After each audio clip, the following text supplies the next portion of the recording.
Gentlemen, and welcome to the February 16, 2010 City Council meeting. At this time, I'd like to call the meeting to order at 7 p.m. The invocation and pledge of allegiance. Invocation will be given by Alexis Talbot from the First United Methodist Church. The pledge of allegiance will follow by the Police Explorer and Councilman Shelley.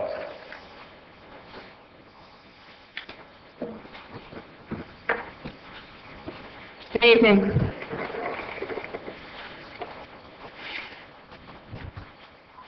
Savior God, I pray that this evening, as there are decisions to be made, that hearts would be open to one another, and that those who love this community would make decisions and speak freely with your heart. I thank you that we can safely be in a community like this. I ask a blessing on those who are a part of the leadership in this community. And remind us, Lord, that it's really all about you and not about us. We thank you, Jesus. In your name we pray. Amen. Amen.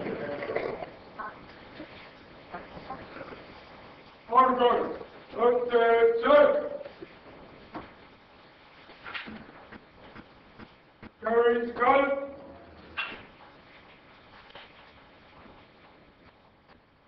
Forward, march.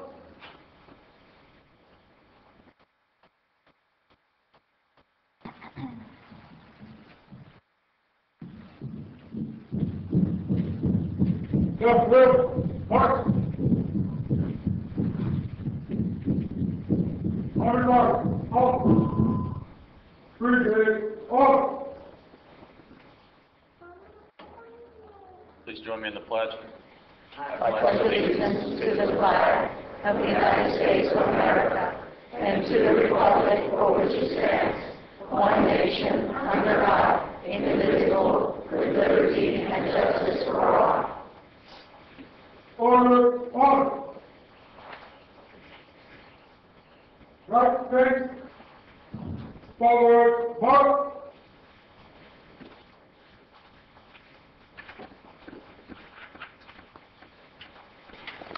Please be seated.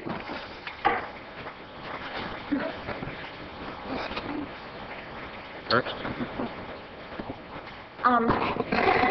Go ahead, Vice Mayor. Oh, sorry. The minister, Ms. Talbot, don't you have a mission every Saturday morning? Could we just take a second and talk about that? Because I had a phone call this weekend and what wonderful things that your church do for the community and how we need donations of cereal and breads. And if you just take just 2 minutes just to tell the public about that. We actually have a food pantry, and on Saturday mornings from 9 until noon, we serve anyone who comes through who's hungry as long as they have an ID.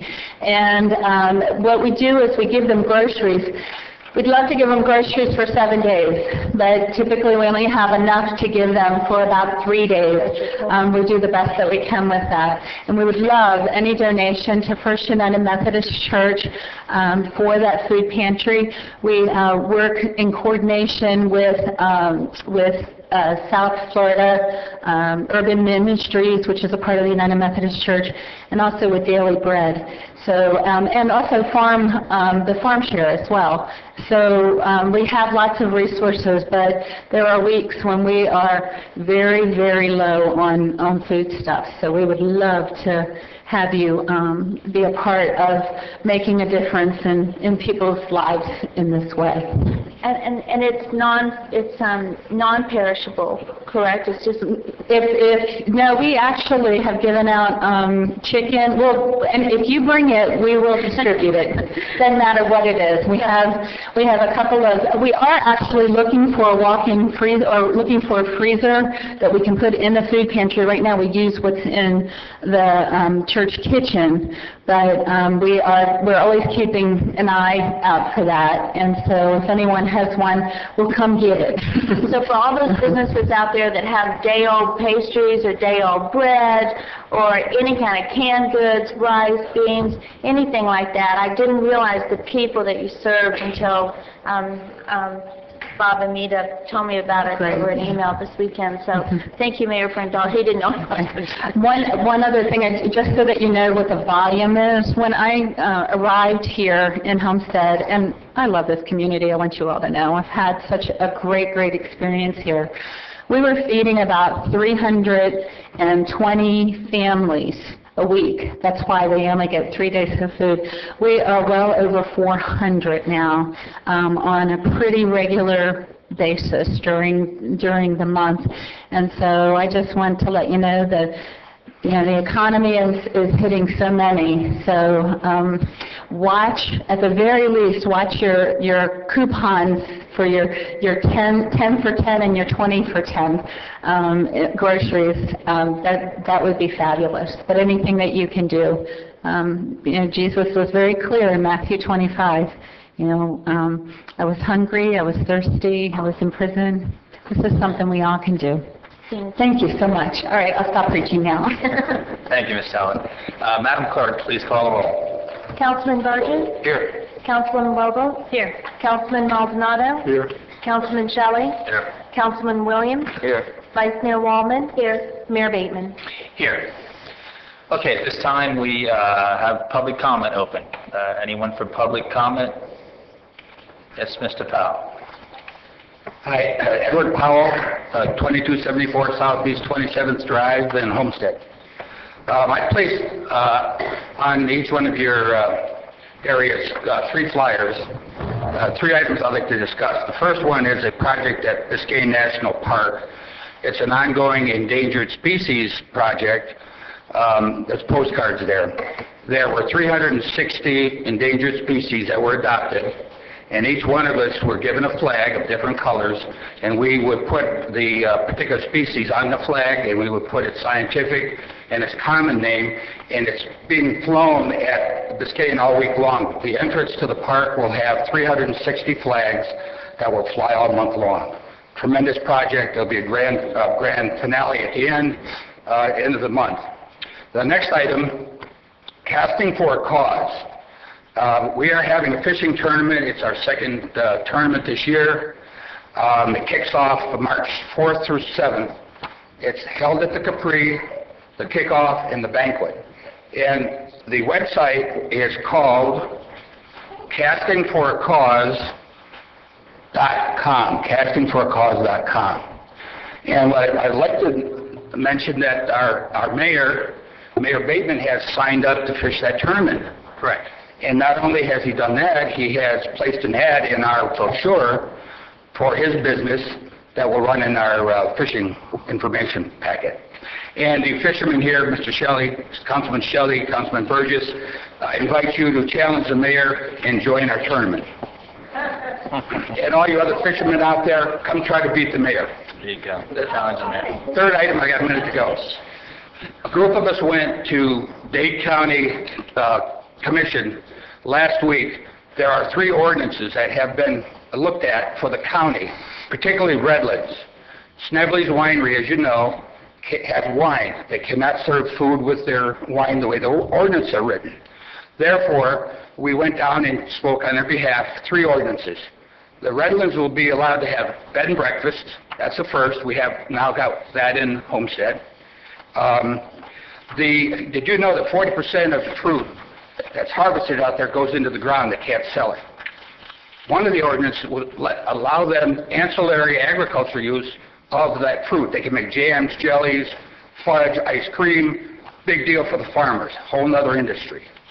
Okay, the other one is that the setting up of distilleries and breweries. Now, that before you couldn't do any of that. That's when the ordinance. It passed the committee last week. There is a vote March the 4th, final committee to approve it. What does it do for Homestead? All the people that are going to go to the Redlands, going to bed and breakfast, take advantage, they got to come through Homestead. And we want them to stay here in South Dade, not go to the Keys, not go to the national parks. they will stay in South Dade. That's good for everybody. Thank you very much. Thank you, Mr. Powell. Yes, ma'am.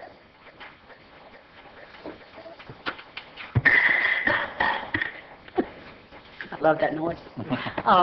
My name is Helen Day, and my address is 1044 Northeast 4th Avenue in Homestead. And I have a question. I don't know if I'm directed to the right people or not, but since November, when we received a bill for our lights, water, and garbage, we received 2 bills in November. And then each month, it gets closer and closer. I'm getting a bill like every 3 weeks for lights, water, and garbage. And I didn't know if you were aware of it, but the bill in November was for the 2nd of November and for the 30th. And then in December, it was for the 28th. In January, it's 22nd. February, it's the 19th. It's like every 3 weeks. Yes, ma'am, we are the right board to direct that to, and I'm going to direct that to the Department Head of Customer Service. Mayor, Vice Mayor, Council, ma'am. The issue is, come November, December, needless to say, we have holidays, people taking vacation, things of that nature. So we have a limited personnel and amount of time to actually do our reading, so we try to accelerate it as much as possible. So what happens, it kind of throws the readings off, and what you're probably getting is a reading approximately every 28 days, and it would appear that you're getting billed multiple times in 1 month. You may get that in 1 month, but not consecutively month after month. But I've initiated a new policy at customer service that from now on, starting in March, you will be billed literally on the same day within 2 or 3 days every month. So we're in the process of going ahead and implementing that, so people won't have that variation, of the bill shifting within a week. Thank you. Thank you, ma'am, for bringing that forward. We are working diligently in Customer Services Department as we speak. We have a lot of different opportunities set before us. There could be some electronic billing that may speed things up. There are different things that I have looked at as your mayor to help expedite the billing process and make it more precise than what it is today. Bear with us. Help is on the way. Yes, sir.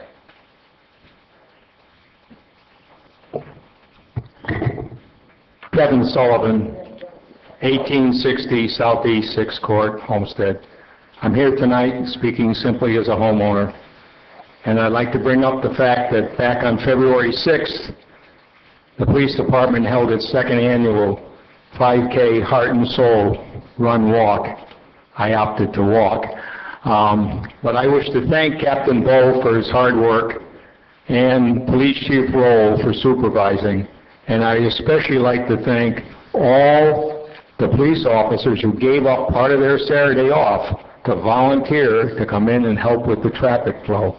I know Robert Landon was there with his crew. I saw a lot of city employees there either volunteering or walking.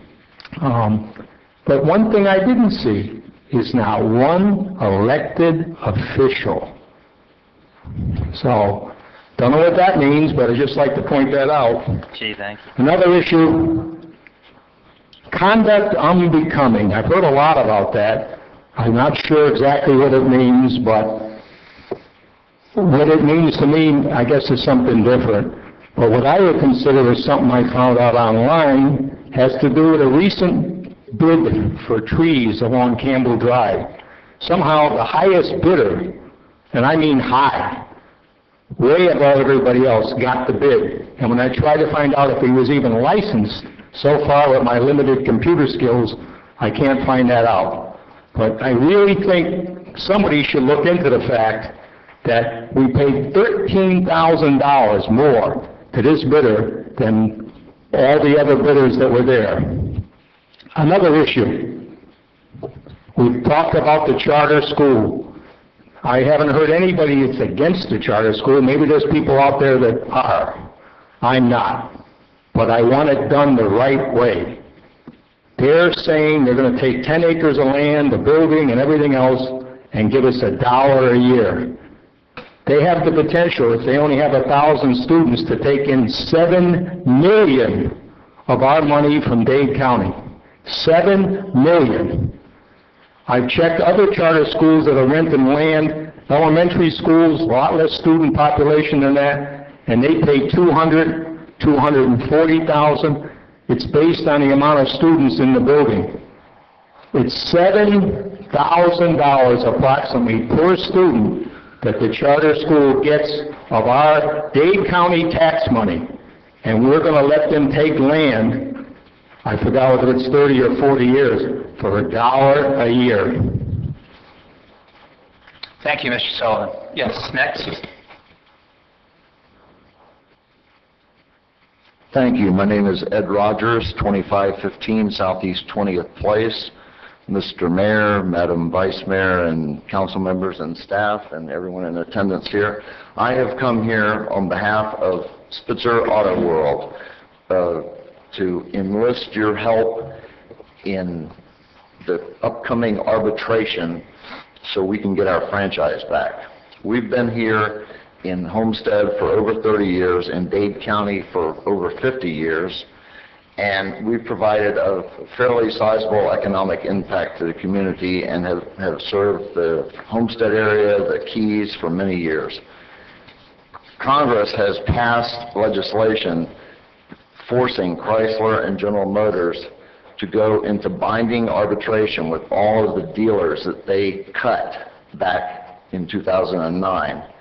And we are trying to enlist the aid of all of our friends, customers, the city government, and interested parties to help us get our franchise back. We're preparing to go to arbitration, and I brought some sample letters that the city of St. Lucie, Fort Pierce, and the St. Lucie County Commissioners passed a resolution asking Chrysler to restore Wallace Chrysler dealership up in that area.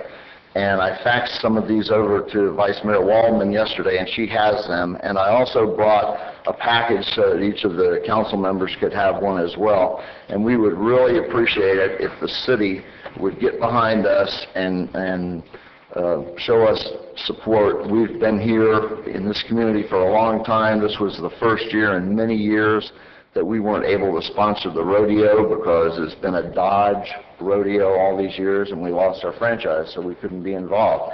But we take a lot of pride in our community involvement, and most of our employees live here in the city or right in the general vicinity, and we at one time employed almost 80 people.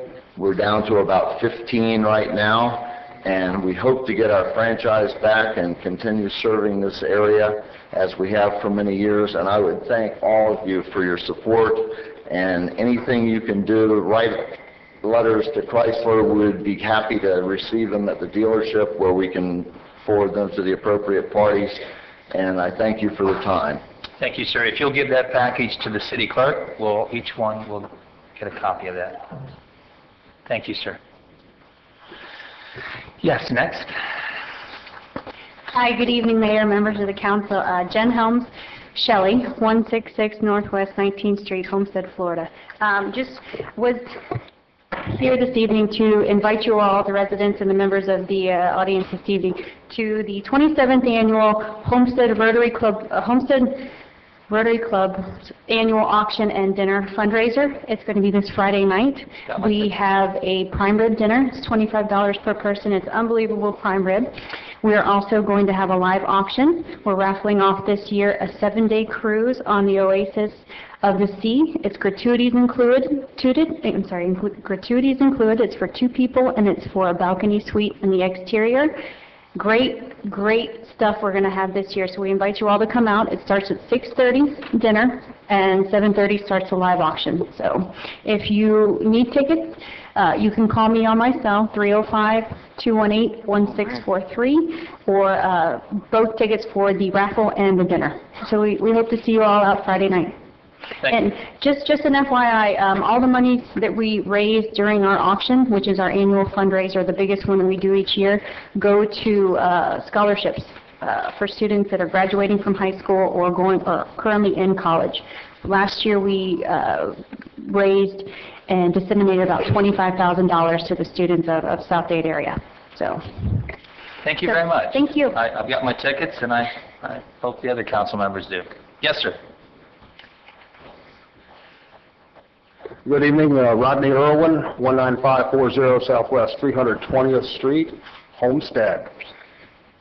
I am here this evening representing the Omega Space Systems Group, and we are currently seeking a place here in South Florida where we can manufacture the components for solid rocket motors and fuel. Right here in South Dade, we have the existing Aerojet complex. It was abandoned in the 60s, and I want to say right here, right now, we are not Aerojet General, and this is not the 1960s. We recognize that this is a very sensitive area, the pristine wetlands of the park and everything around it, and we will work diligently to preserve that. In fact, there's no need for us to disturb the existing wetlands. The Aerojet complex has basically everything we need to proceed.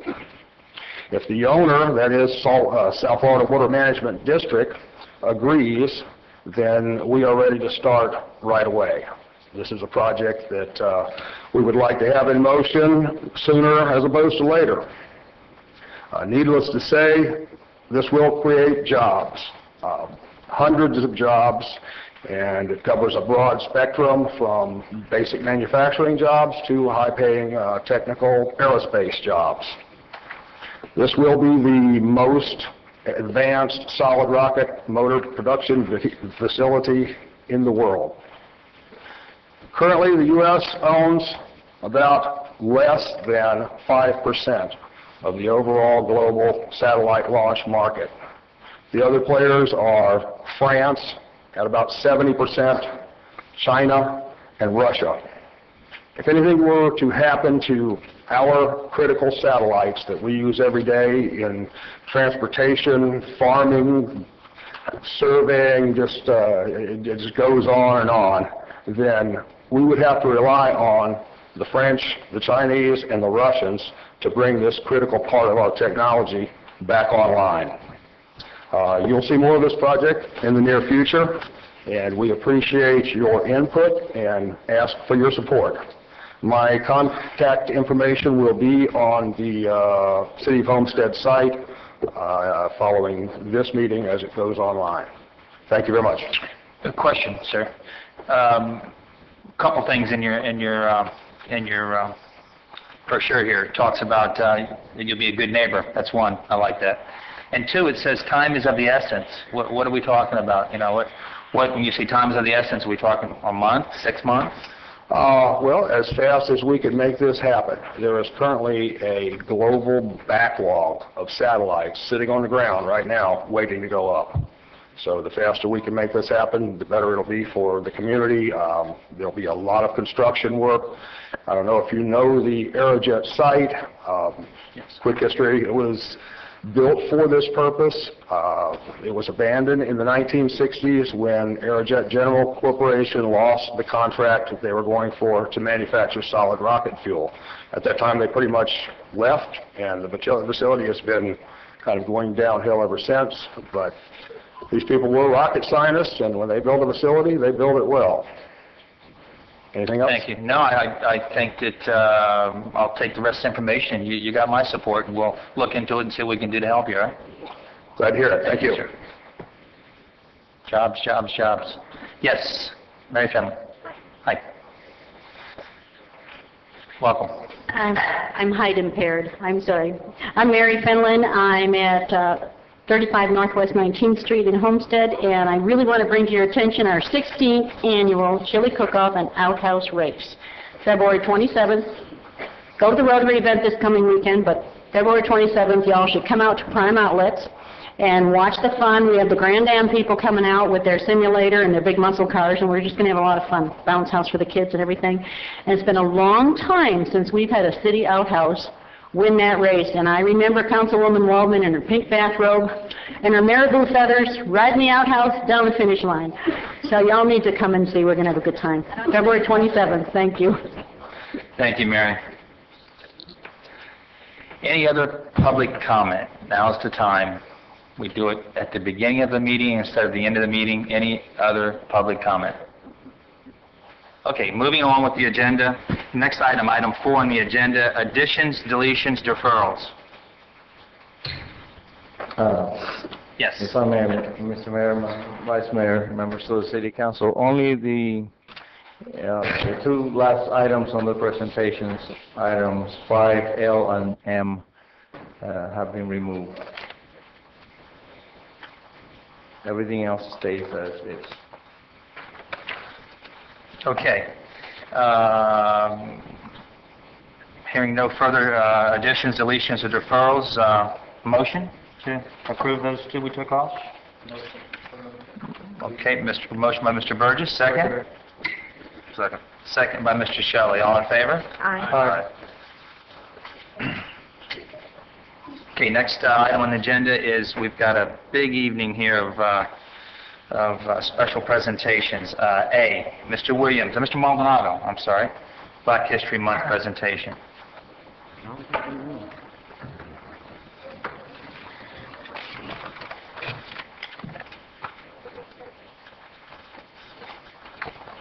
Good evening, everyone. The City of Homestead is celebrating Black History Month, and we have a special guest here tonight who would like to share part of the Black History Month on the behalf of, I believe it's Homestead Middle School. Raika McCormick, would you please come up? Raika is representing Homestead Middle School at this event, and she's going to perform Phenomenal Woman by Maya Angelou. Raika.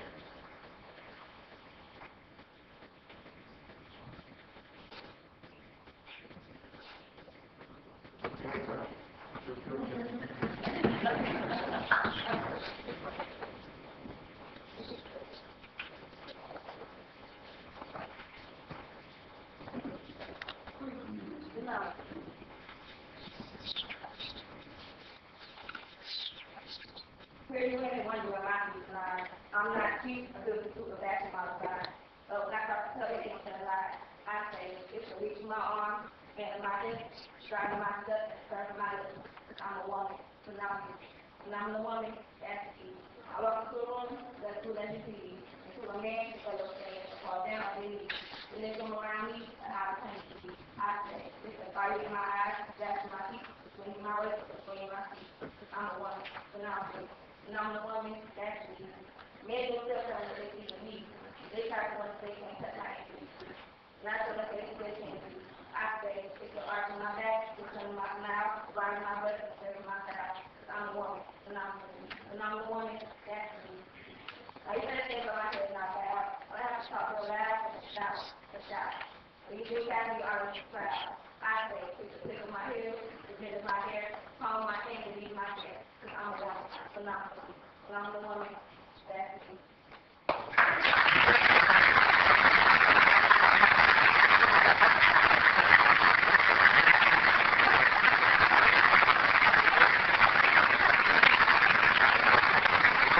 By the way, just want to let everyone know that is Mother McCormick's daughter. Thank you. Yes, I'd like to introduce Mr. McCormick as our former councilman, City of Homestead. That was his daughter.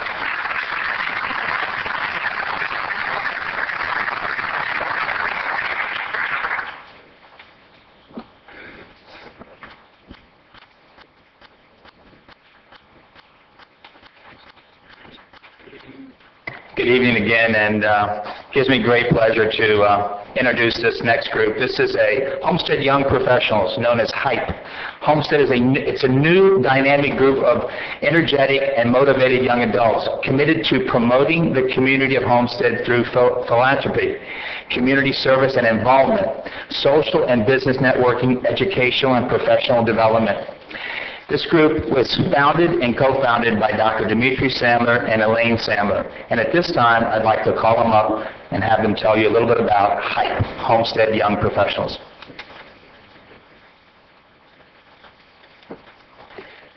Thank you, Mayor and Council, for having us here this evening. We'll keep this brief as we know that everyone is busy and we've got a full agenda. My name is Elaine Sandler. This is my husband, Dr. Dimitri Sandler, and we are the co-founding chairs of HYPE, Homestead Young Professionals. When we were approached to create this organization, we became aware of a need in this community for young people to come together and to get involved. It is the only organization of its kind, and it's designed to encourage the participation of youth. We're going to reach out to high school students and college students and the young professionals in this area to encourage them to get involved in city and local government. We are a group of young professionals under the age of 45 that are sincerely dedicated to the future of Homestead and its surrounding communities. We'll go to local schools, present to them, to local businesses. We're going to reach out to as many of the young folks here in town that we can. Through doing that, the young people will have exposure to job opportunities as well as business, social, and networking opportunities. Our main focus, however, is community involvement, social activities, and philanthropic events. We hope to attend the other local community meetings, such as Chamber of Commerce, Kiwanis, Rotary, Military Affairs, etc., and participate in the various activities, both business and community service activities in the community. We plan to have monthly meetings, at least in the first 6 months to a year. We plan to have them at the Thursday evening, first Thursday of the month at 6 p.m., and the location will vary each month. We'd like to go to different businesses, different restaurants, just to highlight some of the local businesses in our community. The name of our group and our literature states that our target age for membership is under the age of 45, or ages 21 to 45. That being said, we will not exclude anyone who wants to participate by any means. We've started an advisory council of some business members who happen to fall outside of that age range, but have been very supportive to the group so far. We feel we can all learn from one another and benefit from one another. We'll be in the process of incorporation, drafting bylaws, and other activities over the next couple of months. We've already built a website. We've started to produce some informational literature, some of which you have passed around to the council members, and some will be in the back for the audience. For those of you familiar with Facebook, we already have a Facebook page. Many people are into that these days, so we have to, keep on top of technology and reach out to everybody in any way we can. We've gotten a lot of communication via the internet, via email, via Facebook, and hopefully by coming to meetings like this and presenting to you all, we'll get more and more members. Our very first meeting was held last month on February 4th. It was a big success. We'd like to thank Hector Hernandez and the staff of El Toro Taco for sponsoring that event. We had a very nice gathering and we came up with some great ideas. Some of our interested guests who are present are here this evening. We hope to continue to come to this meeting, update you on our progress, what our activities are going to be, and keep you all informed and involved with us. At this point, I'd like to turn over to my husband, Dr. Dimitri Sandler, who's going to let you know about our first service project. Thank you. So we planned on getting this organization, HYPE, off the ground. And first couple of months, towards the end of last year, we were gathering information from other similar organizations all throughout the country. Once we did that, we decided to get on the way. So in January, as my wife mentioned, we had our first meeting. Also, as you're all aware, obviously there was a tremendous tragedy in Haiti during the month of January. And so we thought, what better sort of unfortunate tragedy, I guess, to try to help out and get involved with. So through a generous donation from Iron Tree Trucking, we got a trailer which we had parked on US 1 and 6th Street. And we had donations come in from all kinds of members of the community, very generous donations. Any monetary donations that came in, we passed those along to the City of Homestead and Florida City and their efforts. And then during that time, I mean, the generosity was amazing. We even had a homeless lady that came by pushing her cart and saying, you know, what can I do? What can I give? You know, we obviously said not necessary, but she wanted to give something, so she took some clothes and donated to the trailer. So it's just amazing how in times of tragedy, some of the generous efforts that people give. So at this time, we want to thank some of the volunteers which are standing in the back. The explorers were instrumental in being there every day, most days, accepting donations, sorting the donations, organizing. Some of them even made signs, stood on US 1, and received the donations. So at this time, we'd like to present a certificate of appreciation to Alicia Wiggins and Sergeant Deegan from HYPE to the Police Explorers. Keep up the good work. And thank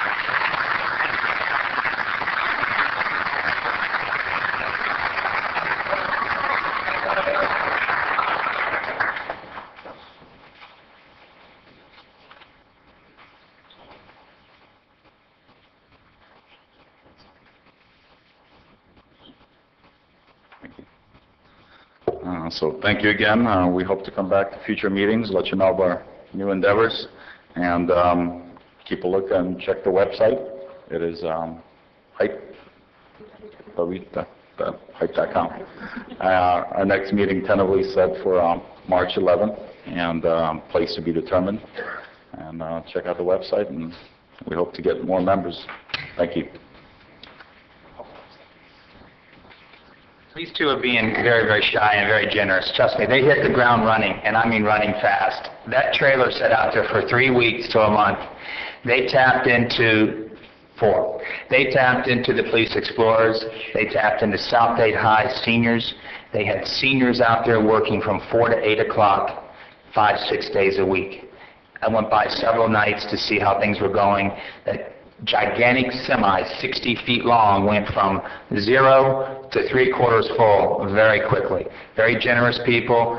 They donated, but very generous people who worked hard every single day to do something for someone else. And with that said, I have a little plaque for the two of them, because this is what we want to start and continue to start in Homestead. And these are our people, our public, reaching out to help one another. And it's not all about coming up here and telling the big story of how I think I can do better. It's what can we do for our neighbor? And that's what these two have done. They've reached out to help the neighbor. Thank you very much, both of you.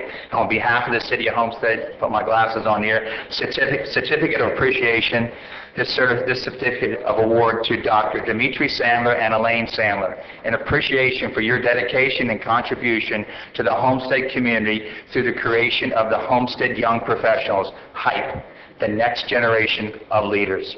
Thank you both very much.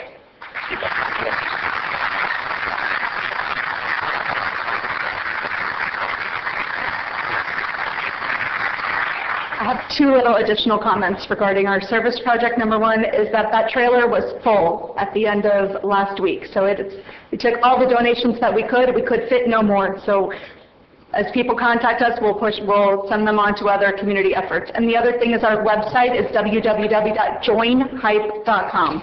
Thank you. Thank you so much, both of you. Once again, it's a pleasure to see something new start in Homestead like this. The second presentation is also given by myself, as I chair the police department, and along with that comes all these beautiful kids back here, known as the Police Explorers. Homestead Police Explorer program was established in 1982 with 15 teenagers. Since the beginning, approximately 600 kids have graduated from the academy. Community service is stressed in the program, and we'll see Police Explorers. You'll see the volunteering at many city events, just like you saw in HYPE. I would like to introduce Sergeant Lizanne Deegan to give you more information about this. Lizanne? Mayor, Council, the Homestead Police Explorer program is a program for young youth, 14 to 20 years of age. It's a career-based program. We meet 3 times a week. We're at every community event. The events that were mentioned here tonight, Casting for a Cause, Rotary Dinner, and the Chili Cook-Off, you will see the Explorers there. We don't turn any organization down. It is mandatory that the kids do community service, and also we teach them leadership. The Explore program is run by them, therefore they take responsibility for their programs, their activities, their experiences, also their successes and their failures. And we as the police department and the city of Homestead, we're just here to facilitate whatever they need. We have an academy coming up. Our orientation is on February 18th here in the city council chambers. The class, you see the young people here in blue shirts, they graduate in March of 2010, and it's been a year for them. Normally our academy is 3 months long, but with all of the requests for community service, it's dragged on for about a year. So, and they're also preparing for the national conference.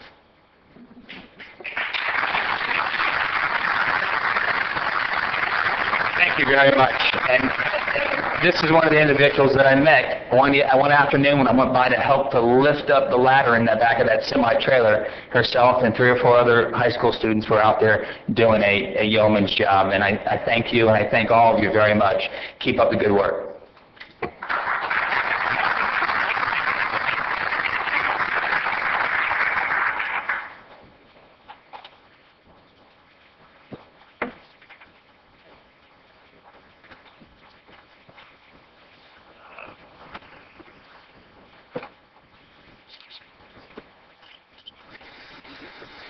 Okay, our next presentation, he's standing there eagerly, very good. Okay, John Burgess. Thank you.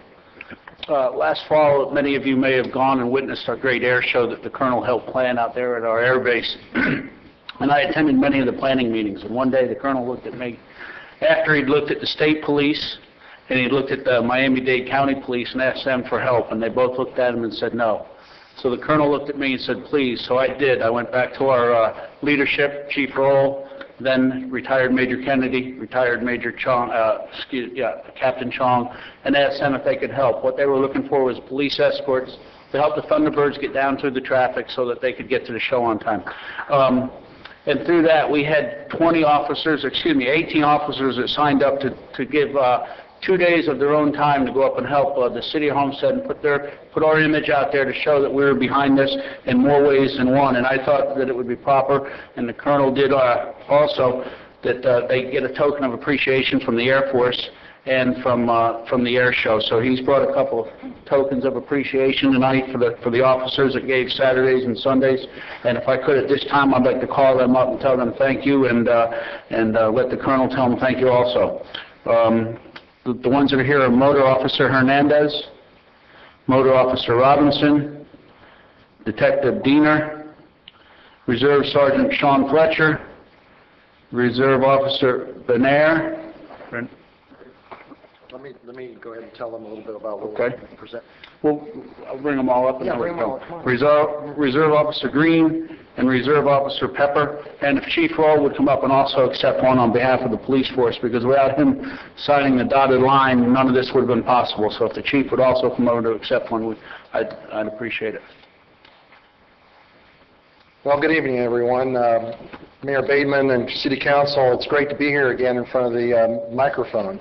My name is Colonel Mike McCulley. I'm the Mission Support Group Commander for Homestead Air Reserve Base, and also this past Air Show Director for Wings over Homestead. And again, we're having another air show coming up the 6th and 7th of November, and the Blue Angels are coming, so we're very excited about that.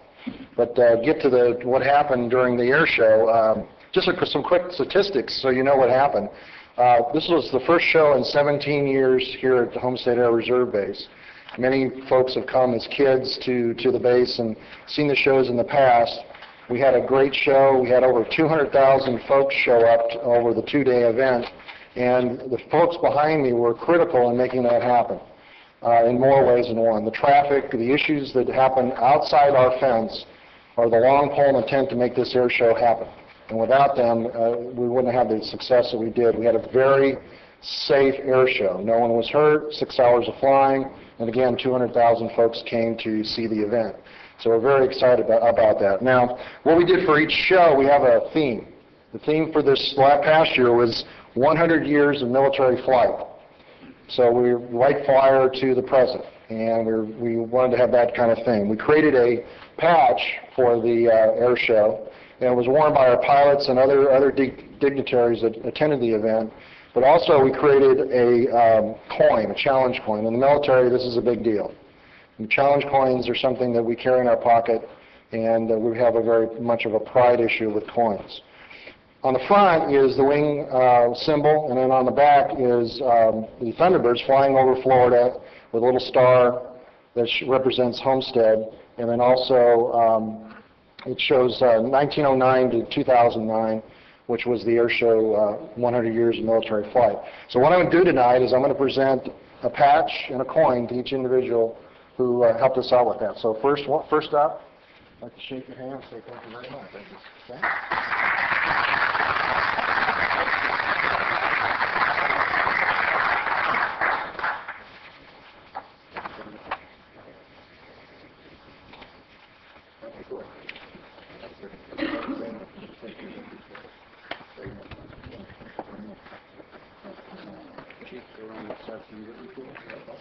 There you go. Thank you, thank you, thank you. One more. Oh, yeah, one more for the chief. Oh, okay. Yeah. I do this in military. Oh,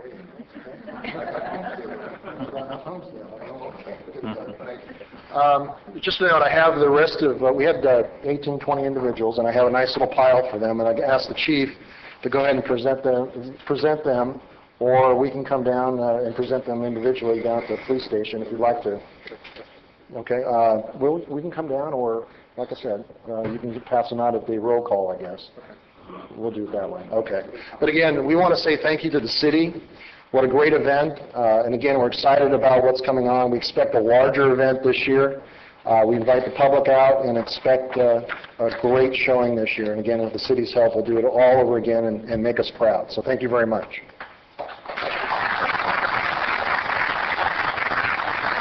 I know the Colonel's here thanking us tonight, but I want to thank him for bringing help bring such a great event back down to the city of Homestead and the surrounding area.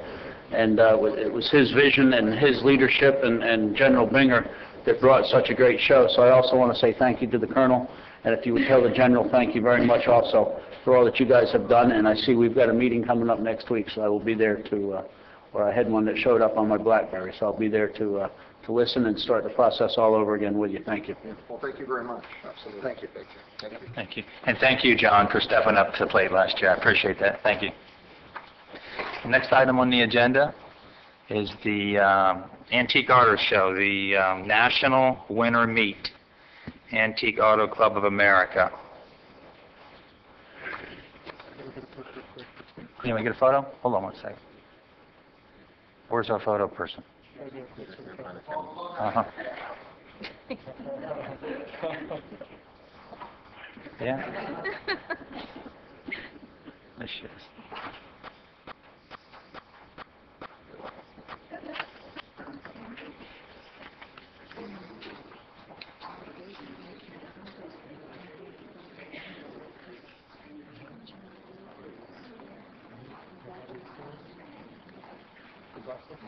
Good evening. Good evening, sir. Mayor, Vice Mayor, and council members, thank you for letting us. Oh, thank you. Okay. I'm here representing the Antique Automobile Club of America, South Florida region, which is the Miami chapter of this worldwide organization. I'm here also with my wife, Jean Howell, who's the vice president of our local club, and also Mr. Vern Glenn, a longtime resident of Homestead. Mr. Glenn has been bugging our local club for years about hosting a national meet here in Homestead, and he's finally going to get his wish. This coming March the 4th through the 6th, we're hosting a national meet at the Homestead Motor Speedway out in front on the north side of the Speedway. Just to give you a little background, the Antique Automobile Club of America is an international organization with over 70,000 members in 50 countries, mostly in the U.S. and Canada, of course. We have about 10 to 12 national meets around the country every year. The winter meet is always in Florida. It travels different cities around Florida. The South Florida region, we've been around since 1955. We've hosted shows all over the county, and we've had about 25 shows the last 25 years in Homestead. We did about 20 years at Harris Field, and the last 5 years on Main Street, Homestead, which we think is a good benefit for the community, restaurants and merchants and so on. How this event came about was Yvonne Knowles, who's sitting here also with us, works for Main Street Homestead, and we worked with her putting on these annual shows. And she was researching AACA and discovered through our national website that they have a huge event up at the Charlotte Motor Speedway every April. And she contacted Al Garcia, the Vice President of Operations at the Homestead Speedway, and figured that this was a good fit. So we all got together and agreed to have this event next month. We were expecting approximately, a little over 200 vehicles from 1910 up to 1985. These vehicles are coming from all over the East Coast, all the way up to New England. We have over 300 judges coming in to judge these cars. And we've booked up 380 motel rooms in the Homestead, Florida City area. And I think one of the last slides shows some of the economic impact of this event. There's a Homestead show last year. We do shows at downtown Miami, which we did 2 weeks ago, Coral Gables, Art Deco Weekend. There's the financials on it, the estimate of the benefit to the community. I might also add that this event is free to the spectators, so we invite everyone to please come on Saturday the 6th and enjoy these antique cars. There's also an automotive swap meet associated with this on the 4th, 5th, and 6th, so anyone interested in parts for your antique cars, please come on over. There's also a race going on inside the Speedway the same weekend. I don't have all the details on that, but get on the Speedway's website and you get the details for that. That event is not free, unfortunately, but our car show is. That's it. Thank you for your time. Thank you very much.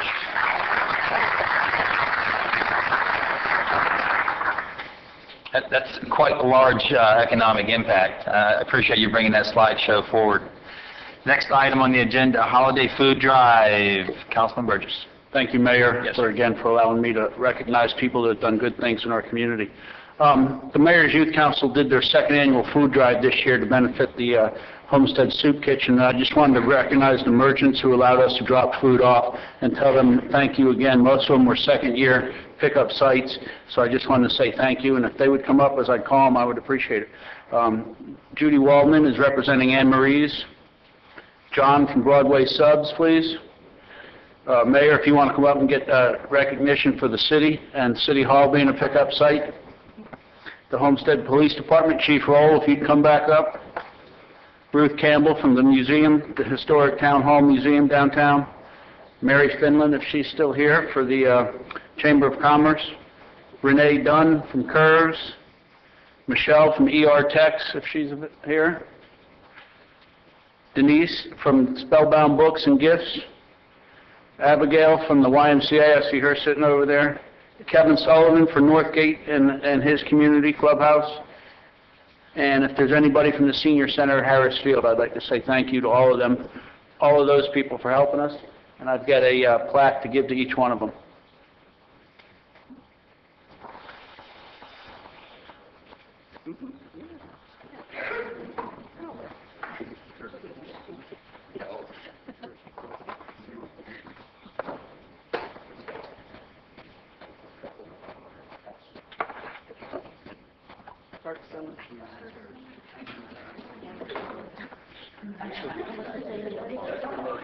Just hold that. Hang on. We're just going to take our picture and then we'll pass it out. We can keep things moving here tonight. Mayor? Ruth, come on up front. Okay. You guys come over here. You're going to be hidden.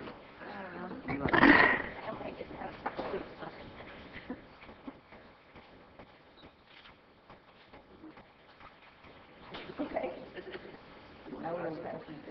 If I can just give a couple quick facts. The drive raised about 3,000 pounds of food for the soup kitchen and approximately $1,200 in cash. So hopefully we can keep building. We know it's a tough time for everybody, as the pastor was saying earlier tonight. They serve 3 times a week down there also, on Monday, Wednesdays, and Fridays. So I know any food and donations or time that somebody could give them would be much appreciated.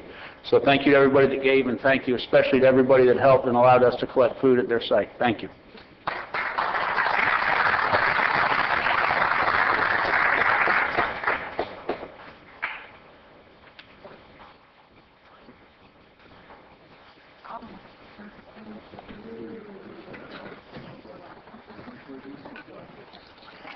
It's a community effort at its best. I thank all of you, each and every one of you, for allowing the drop-off site and the time and effort that you put forward.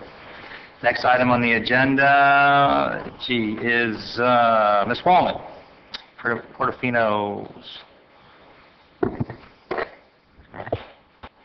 I've learned over the years.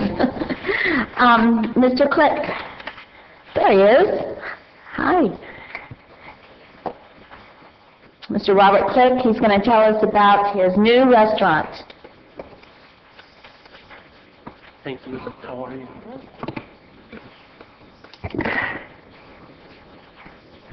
How's everybody doing this evening? First of all, I want to thank Judy Wallman, City Council, the Chamber of Commerce, Mary Fennell, thank you. And most of all, Homestead's warm, welcome people who make up part of our patrons and our staffing. When we opened up Portofino Coal-Fired Pizza, we hired, I believe it was 58, 59 people, and most of them with the generosity of South Dade Workforce and One Stop Career Center. Most of our employees had been out of work anywhere from 6 to 9 months. So with the help of the City of Homestead, thank you so much for your help with your employees for us. Portofino Coal-Fired Pizza is part of Prime Group. We have, Prime Group is a lot of different things here in City of Homestead. We are growing and thriving in the face of home building, face of adversity. We adapt and innovate in order to grow and thrive communities, companies, organizations, and even individuals. Prime Group is a parent company of Portofino Coal-Fired Pizza. It's just a company and long-standing corporate citizen of Homestead. Prime Home Builders, first doing business in Homestead during a time when homes were desperate and needed to accommodate growing numbers of families and businesses. Prime Commercial Developers, we're part of the Portofino Professional Center next to the new Homestead Hospital. Portofino Plaza, home of the flagship Cinemas, Beauty Schools of America, the Census Bureau, and Portofino Coal-Fired Pizza, to name but a few of our commercial residents. A newly group, Prime Hospitality Group, is our Hampton Inn & Suites, an exceptional hotel for Homestead. We have 126 rooms and suites. One of our newest concepts in the Hampton and the Hilton family. Expanded breakfast and social areas, free breakfast for everyone, free wireless internet in a room throughout the hotel. Large pool and expanded luau outside. Portofino Coal-Fired Pizza, just to give it a little bit of information on us. It's a new twist on the popular concept, coal oven cooking and expanded menu with pizza, wings, pastas, and sandwiches. One of the most important things with our coal-fired ovens is they're eco-friendly. It means we don't use a lot of energy other than natural energy. It's anthracite coal is our main source of clean burning energy. Our ovens cook our pizzas, chicken wings, and pretty much everything that you have there 800 to 1,000 degrees. Basically, it means we can cook a pizza within 4 minutes. So our guests don't have to wait that long. The taste, we feel, is very delicious because it adds that charcoal flavor to our meats and our breads and whatnot. We consider ourselves casual, a little bit upscale, because adults like pizzas too. We have a full liquor, beer and wine, but we also have a corporate responsibility to support local government, civic, business, and charity organization. Like I said, when we opened up Portofino Coal-Fired Pizza, we hired 55 to 58 employees. The future, We're part of, again, Prime Group, new business and jobs at the Villa Portofino East and Hampton Inn out parcel sites. We're anticipating additional professional space to grow as Homestead Hospital continues to grow, new tenants and business within Portofino Plaza. The most important thing, one of the main reasons why I'm here tonight is to invite everyone to our grand opening. Our grand opening is scheduled on March 3rd from 6 until 8, where all proceeds that evening go to a foundation called Little Angels Foundation. So I would encourage everyone to come out, and all the proceeds between 6 and 8 will go to Foundation Little Angels. Thank you. Again, thank you for everything. Thank you. Thank you.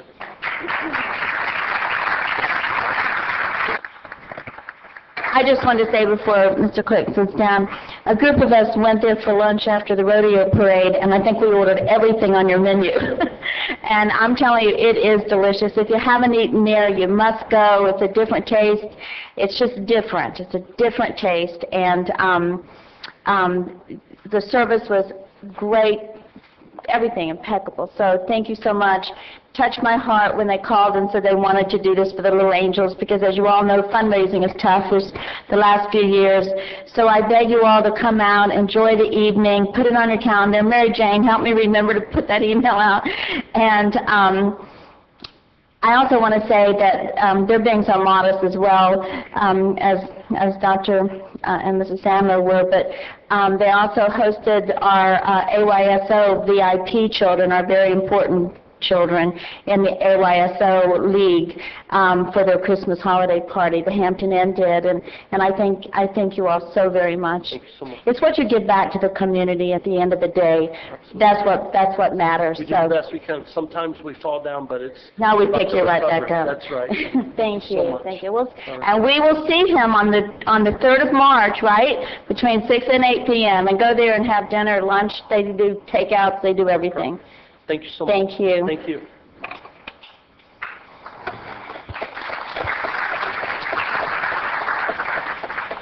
And now, our little children over here have been so patient. They're getting a little restless, and they need to get home and go to bed because it's school tomorrow. So I'd like to invite Ms. Natalie from the Children's Gallery to come forward. I'd like to point out to you before she takes the microphone that all the artwork, and come on kids, come on. All the artwork that you see in the chamber tonight is from the gallery, and she's going to take a few minutes and talk about the gallery and tell you what programs they have.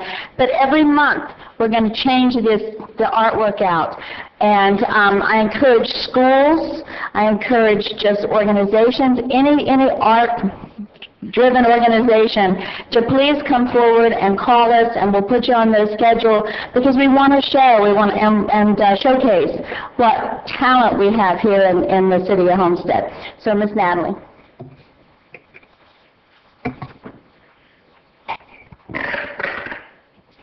Good evening, Mayor, Vice Mayor, members of the council.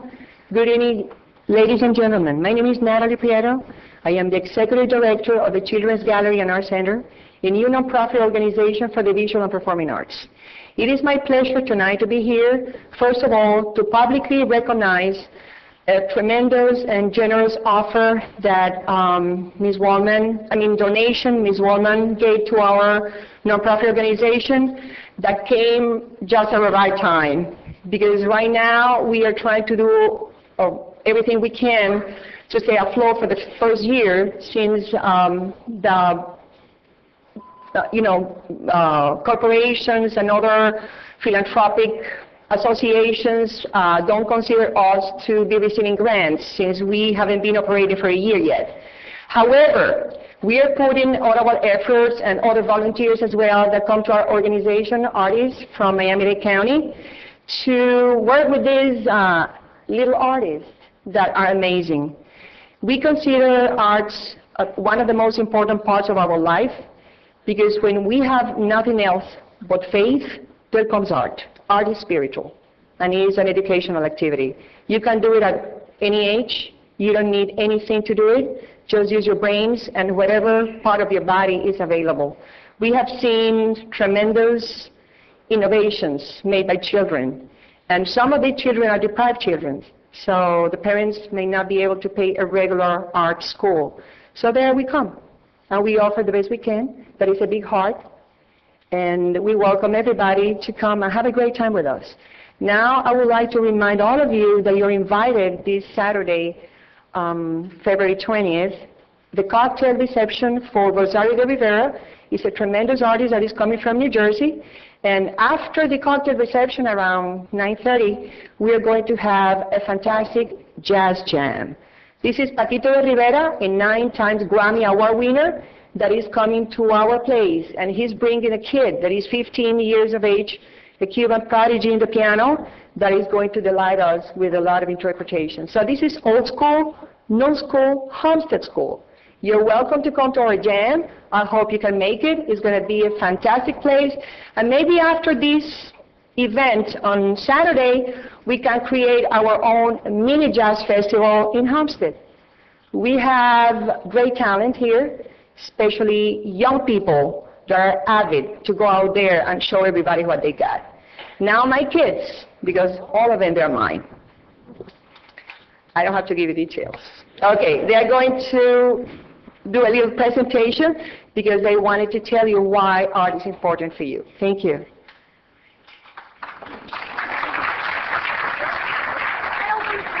Hold the mic down, yeah. There you go. Okay, show time.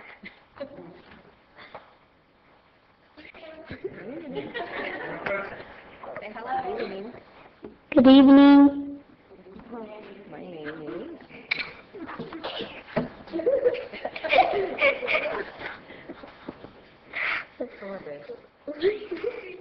Good evening. My name is Destiny Alexandra Ramirez, and I am 9. My school name is West Homestead Elementary, and what art has done for me is control my anger, and I learned how to do textures. There's a secret ingredient that I cannot tell you, but The thing is, we made them swear that they will not tell anybody the professional technique they develop with the artists. So they call it the secret recipe or the secret ingredients. So what you see there is professional technique, but the painting is still naive because it's nonsensical for a child to paint like an adult. They have to do things at their own level. But what we do is we try to go green as much as we can. So we are using a lot of things to create these textures that you find in your household. But they have to mix them in a certain way to create what you're seeing in the walls that is very beautiful and for them to be durable. But they cannot tell you the ingredients. That's what she meant. Thank you. hello, my name is...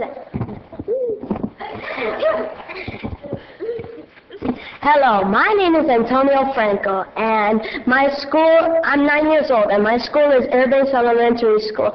And what I learned of art is that it stimulates the mind. When you are angry, it gives you focus, and then it takes your anger away. Thank you. Thank you.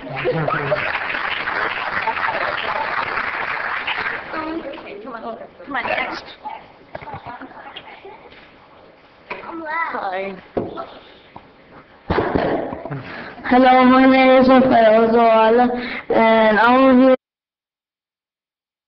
art can control my anger issues and can also develop my mind.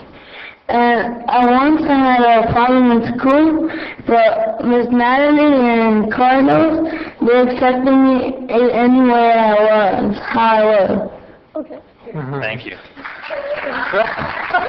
Oh my gosh. Oh, crap. Okay, we've lost the top one. Okay, good. Go ahead. You can speak. Hello, my name is Alexandra.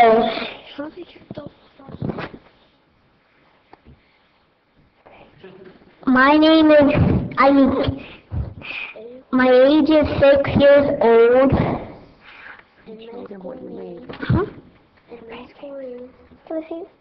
My school? Yes. My school. Come on. And my school is Airbase Elementary. That's it. Thank you. I'm sorry. This was not planned. Thank you very much for your patience. Thank you. You want to say anything? Okay. As you can see, these are challenging. No, huh? So if anyone would like to go down and visit the gallery or make a donation, they can certainly use it. Thank you. Thank Do we have the address Bye. of the location? The address of the gallery? Do you want to put it? Oh, yes. The address of the gallery? Yes. Sorry. Bob. Yes. Yeah, the address is 51 North Crum Avenue. We are just across Lawson Park, half a block from the police station. And we're open Monday through Saturday from 9 a.m. to 9 p.m. And every month we have a new exhibit, and it's open to the public. And we start the cocktail reception for the artists, for the community to meet the artists at 7, and it lasts until the last person leaves. So. We need to take a picture. Oh.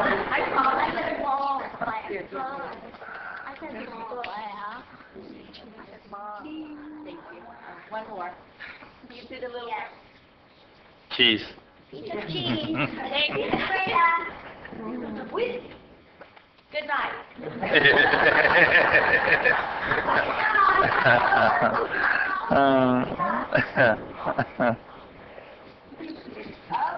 Okay.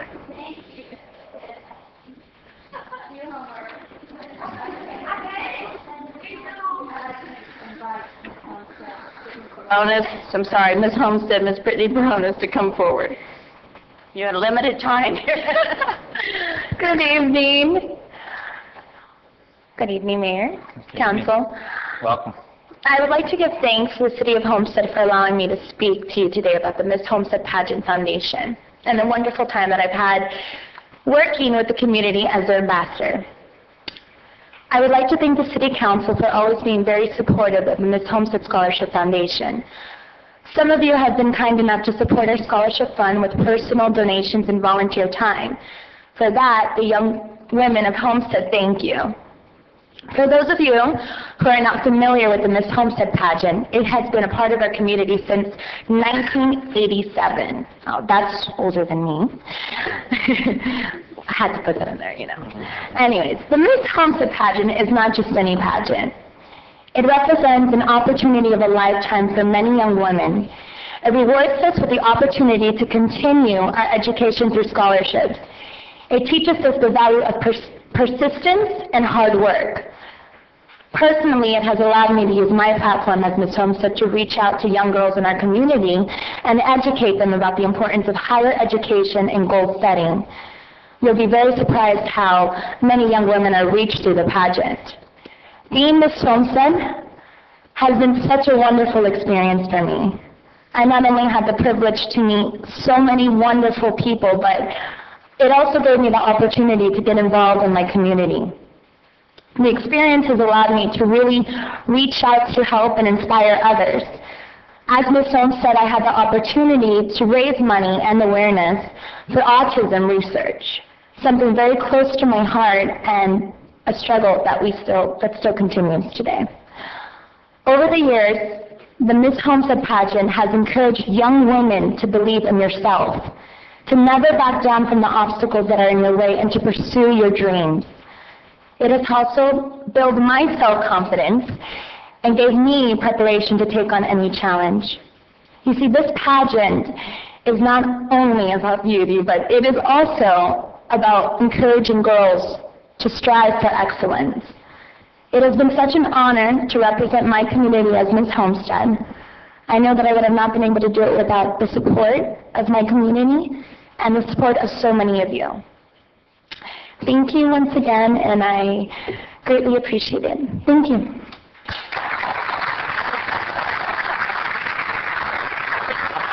I would just like to say, too, if I could, Brittany's been very instrumental in the Autism Foundation. She's been very instrumental in helping my son, 14-year-old autistic child, and she's my hero. Thank you. Yes, the pageant is February 27th, so I will be passing my crown on. But please, we're selling tickets. You are all more than welcome to be there. I encourage you, please come out and support the Miss Homestead Foundation. Thank you so much. Thank you. Thank you. Oh my God, I'm going to cry. Brittany put on a wonderful, wonderful fundraiser for autism. It was a karaoke night, and unfortunately her father paid to have me sing. And that kind of cleared the house. No, I'm kidding. I'm kidding. Next on the agenda is a proclamation honoring Katie Edwards, and I saw her in the back, and now I don't see her. There she is. Oh, there she is.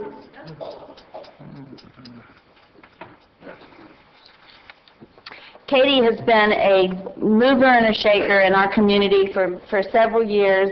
She is always present. She has been the executive director for the Florida Farm Bureau. Actually, she became the youngest executive director for the Farm Bureau in the state of Florida. And she is known throughout Florida as a voice for the Miami-Dade counties $2.4 billion agricultural industry. In addition to managing the 4,000 plus members, she maintains governmental, media, and industry relations. Katie's focus at the Farm Bureau has consistently been on protecting the economic conditions of agriculture. Her achievements include being the founder of Florida Agri-Women, a network of women promoting Florida agriculture to legislators. Her volunteer work includes many agricultural organizations as well as the American Red Cross. And with all that being said, she's also running for state representative, District 119, in the November 2nd, 2010 election. And Katie, I'd like to give you an honor tonight. This is a proclamation from Ms. Edwards. It says, whereas Katie Edwards came to Homestead in 2003 as a young professional determined to make an impact and to make a difference in the community, and whereas Katie Edwards joined the South Bay community as a newcomer with no family or friends in Homestead, some orphan here, in July 2003, and where she began her tenure with the Dade County Farm Bureau, and whereas Katie Edwards has become one of Southwest Miami-Dade County's most respected community leaders, living up to her personal motto that you must bloom, she's going to cry, where you are planted. I love that. You must bloom where you are planted. And whereas Katie Edwards' commitment to serving as an advocate for the communities that comprise Southwest Miami-Dade County led her to run for state representative in District 119, and whereas Katie Edwards is a fine example to all of the new residents of the city of Homestead of how newcomers can truly make Homestead their home by active involvement in the community. Now, therefore, be it resolved that I, Stephen C. Bateman, Mayor of the City of Homestead, Florida, and the Homestead City Council do hereby proclaim Tuesday, February 16th, 2010 as Katie Edwards Day in Homestead.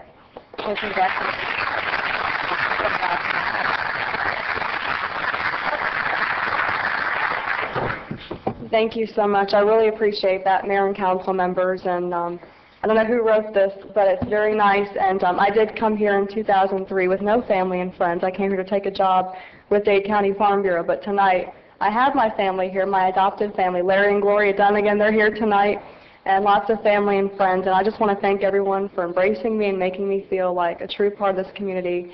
And for those people watching tonight who are not from Homestead, I would encourage you to follow suit. You know, Councilman Shelley and I, we came here about the same time, and he's one of our newest elected council members. So I think there's plenty of chances to be involved with things like Homestead Young Professionals. And I think don't just get on the turnpike and go north and go to your job. Really make Homestead your home and make it a great place to be. That's what I've done. I encourage you to do the same. So thank you very much, and I'm proud to be a Homestead girl. Thanks. Thank you.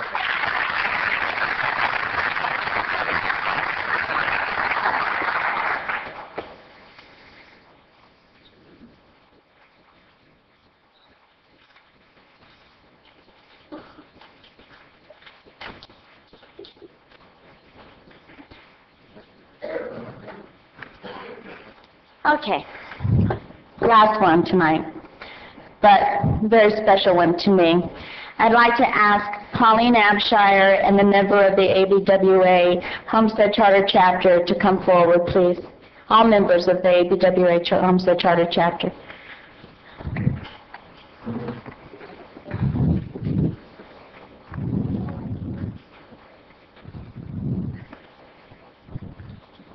as they make their way forward, come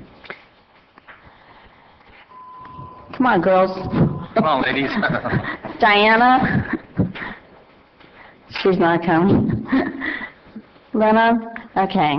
As everybody makes their way forward, it's not every day that a daughter can give honor to her mom. I may have to get somebody else to read this. Somebody's hitting in the back. This is my mother, and my mom was elected to be the 2010 Woman of the Year for the American Businesswomen's Association. So, Mom, I have something special for you. Okay. These are my ABWA sisters, all of them. We've been together for too many years, I'll tell you. Whereas Pauline Abshire was born in Hardy, Kentucky, and moved to Homestead in 1960 with her husband Wyatt and children Judith and Michael. This was a significant move for the Abshire family, being direct descendants of Daniel Boone and Rebecca Justice. And whereas Pauline Abshire began working as a cosmetician at Breeding's Drugstore, Ms. Campbell, you'll remember that, located on Chrome Avenue, where she worked until the drugstore closed. She continued her career as a licensed cosmetician with Superec Drugs, Gray Drugs, Eckerd Pharmacy, Rite Aid, excuse me, and retired from CVS Pharmacy. And whereas Pauline Abshire became a full-time volunteer in her community after retirement, she is a longtime volunteer for Homestead Hospital, the American Cancer Society, the Old Town Hall, and she has been honored as Woman of the Year and Volunteer of the Year for the American Cancer Society organization. And whereas Pauline Abshire has been a dedicated member of the American Businesswomen's Association Homestead Charter Chapter since 1989 and devoted much of her attention to making the chapter successful. And whereas Pauline Abshire is being honored as the American Businesswomen's Association's Homestead Charter Chapter Woman of the Year, now therefore I, Stephen C. Bateman, the Mayor of the City of Homestead, Florida, do hereby proclaim Tuesday, February 16, 2003 as Pauline Abshire Day. Okay.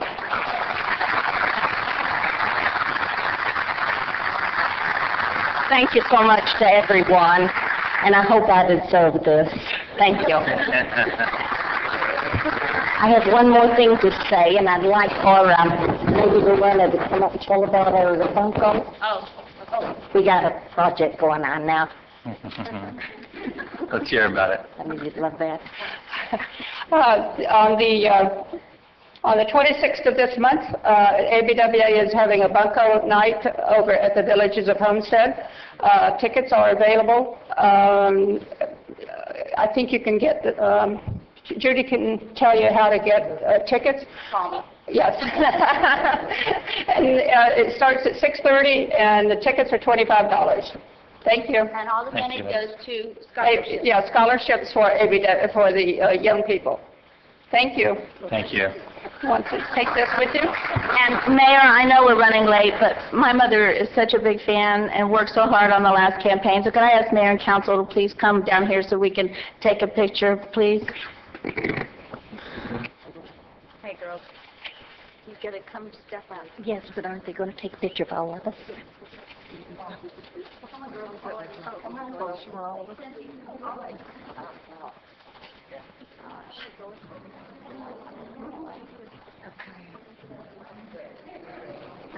Oh my gosh.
Okay, we'll take just a second to let the audience settle and clear out if they're going. If they're staying, please stay. Now, I know it took a little time to get to, the public input and the proclamations. I think it's so important to continue to bring this community together. And I think tonight was a perfect example of bringing your community together. No disrespect, no pun intended, from old to young to across the board. I think that you can see that we're united here, and we got great things ahead of us, and I look forward to them.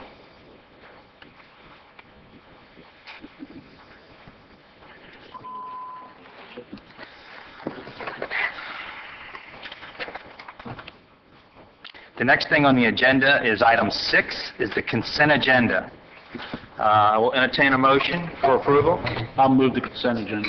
Okay, thank you, Mr. Burgess. Moved by Mr. Burgess and seconded by Mr. Williams. All in favor? Aye. Okay. Next item, public hearing ordinances, land use items, etc. Mr. Attorney, City Attorney. Yes, please. Mayor James White will start off on this. Sir? James White will start off on this. Okay, thank you, Mr. White. Yes, please be advised the following items on the agenda are quasi-judicial in nature. If you wish to comment upon any of these items, please indicate the item number you would like to address when the announcement regarding the quasi-judicial item is made. An opportunity for persons to speak on each item will be made available after the applicant and staff have made their presentations on each item. Swearing in. All testimony, including public testimony and evidence, will be made under oath or affirmation. Additionally, each person who gives testimony may be subject to cross-examination. If you do not wish to be either cross-examined or sworn, your testimony will be given its due weight. The general public will not be permitted to cross-examine witnesses, but the public may request the council to ask questions of staff or witnesses on their behalf. The full agenda packet on each item is hereby entered into the record, and persons representing organizations must present evidence of their authority to speak for the organization. Further details of the quasi-judicial procedures may be obtained from the clerk. In accordance with Code Section 2-591, any lobbyist must register before addressing the council on any of the following items. At this time, council members must disclose any ex parte communications concerning any items on the agenda. Hearing none at this time, the clerk will swear in any persons who wish to testify on any of the following quasi-judicial items. Would you please stand and raise your right hand? I state your name. Hereby swear or affirm that the information I present shall be the truth and nothing but the truth, so help you God. You may be seated. Tab 9 is a resolution of the City of Homestead, Florida, granting a waiver of plat to DDR Realty Corp. for the division of property totaling approximately 3.73 acres into 3 parcels located within the Homestead Pavilion as Tract E out parcel as legally described in Exhibit A and providing for an effective date. Okay, motion to move by the Vice Mayor Wallman, second. I'll second. Second by Councilman Lobos. Staff report. Mr. Mayor, Vice Mayor, members of the City Council, this is a very simple subdivision of land. The simplest form that a subdivision of land can take place via waiver of plat, and it basically entails a 3.73 acre vacant site that's going to be subdivided. It has been reviewed by staff, a surveyor pursuant to statute, and we're hereby recommending that you approve this subdivision. Okay, one second. Would the applicant like to speak? Is the applicant here? Would they like to say anything? Okay, sir. Do we have anyone in the council? Any questions from council? Questions from the public on this matter? Questions for the public at this time? All right, I'll close the public hearing at this time. We're not hearing no further questions. Any further comment from council? Roll call vote, Madam Clerk. Councilman Burgess? Yes. Councilwoman Lobo? Yes. Councilman Maldonado? Yes. Councilman Shelley? Yes. Councilman Williams? Yes. Vice Mayor Waldman? Yes. Mayor Bateman? Yes. Motion carries. Thank you. Item B. Yes, tab 10.